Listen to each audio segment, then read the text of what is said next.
কোথায় তুমি? বেরিয়ে এসো। আজ তোমার সাথে আমি শেষ বোঝাপড়া করতে চাই। আমি কি তোকে এ বাড়িতে এনেছিলাম গুন্ডামি করার জন্য? আরে আমি তো ছোটখাটো গুন্ডামি করছি, আর তোমরা তোমরা তো গুন্ডাদের সর্দার। বলো কিসের এত অহংকার তোমাদের, যার কারণে আমার মা আজ হাসপাতালে মৃত্যুর সাথে লড়ছে? আমার মাকে বঞ্চিত করে আমাকে নিয়ে বংশের গৌরব দেখাতে চাও? পারবে না। আমার মাকে আজ তোমাদের স্বীকার করে নিতেই হবে। চুপ কর রাবেন, তুই আমার দেয়া শর্তের সীমা ছাড়িয়ে যাচ্ছিস।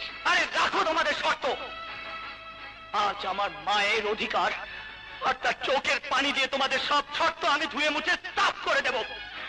আমার সাথে হাসপাতালে চলো। না, হাসপাতালে গিয়ে আমার মাকে তোমার পুত্রবধূর স্বীকৃতি দিয়ে আজ বাড়িতে ফিরিয়ে আনতেই হবে।